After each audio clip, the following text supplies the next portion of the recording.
Bismillahirrahmanirrahim. Assalamualaikum warahmatullahi wabarakatuh. Perkenalkan, nama saya Ruby Ali, stambuk Q1A119013, kelas ITPA 2019.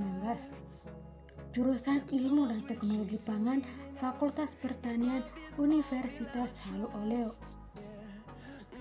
Baik, di sini saya akan menjelaskan tentang karakterisasi enzim protease di ekstraksi dari daun kelor. Tanaman kelor atau Moringa oleifera merupakan tanaman yang mudah tumbuh di berbagai jenis tanah, tidak memerlukan perawatan yang intensif, tahan terhadap musim kemarau, dan mudah dikembangbiakan. Di India telah dilakukan penelitian yang meneliti tentang kandungan enzim protease dengan aktivitas spesifik sebesar 4,27 unit yang terdapat di dalam daun kelor.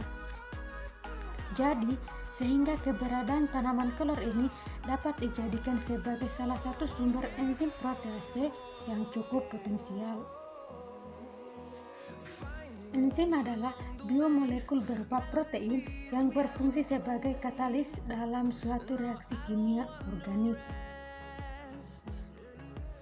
Enzim protease disebut juga peptidase atau proteinase, merupakan enzim golongan hidrolase yang akan memecah protein menjadi molekul yang lebih sederhana.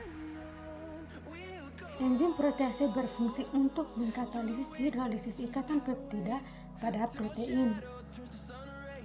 Sumber enzim protease yang telah diketahui berasal dari hewan, mikroba, dan tanaman. Tanaman merupakan sumber enzim protease terbesar, diikuti oleh bakteri, jamur, hewan, alga, dan virus.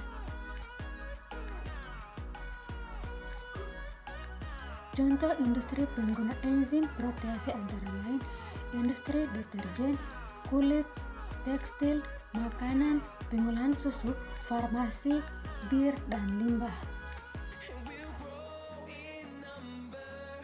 Ekstraksi enzim protease dari daun kelor ini dilakukan dengan menggunakan pelarut buffer fosfat 0,1 molar dengan pH 7. Buffer fosfat yang digunakan yaitu 2 kali volume bahan baku daun kelor. Menurut Whitaker tahun 1994, penambahan buffer pada proses ekstraksi enzim intraseluler dari jaringan tanaman ini yaitu untuk menjaga pH tetap netral. Kestabilan dan pH optimum. Aktivitas enzim protease dari daun kelor memiliki pH optimum 6.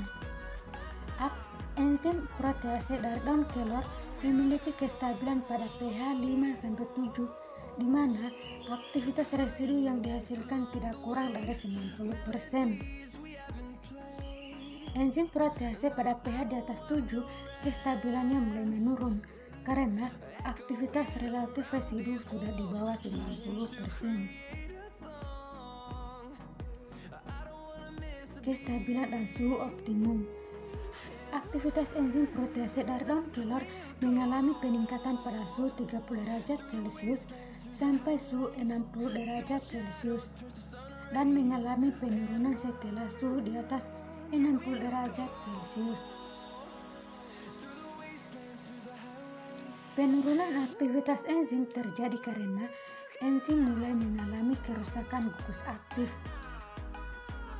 Menurut Muqtadi tahun 1994, enzim memiliki ikatan-ikatan kimia berupa ikatan hidrogen, ionik maupun van der Waals, dan interaksi hidrofobik yang pada keadaan normal memelihara struktur enzim. Pada suhu tinggi, ikatan ini akan putus sehingga protein enzim akan terbuka atau terjadi denaturasi sehingga menyebabkan sisi aktif enzim berubah konformasi dan akan mengurangi aktivitas katalitiknya. Protein enzim terdenaturasi dengan cepat pada suhu 70 derajat Celcius sehingga aktivitas enzim tidak dapat dipertahankan. Jadi disimpulkan bahwa enzim protease ini dihambat oleh inhibitor HGCR2 dan enzim ini bisa dikategorikan sebagai protease sistein. Enzim protease Dark killer ini memiliki berat molekul sebesar 156,23 kDa atau kilodalton setelah dikonfirmasi melalui zimogram. Terima kasih, mungkin itu saja yang dapat saya sampaikan. Lebih dan kurangnya mohon dimaafkan. Walahul muwaffiq ila aqwamit thoriq. Wassalamualaikum warahmatullahi wabarakatuh.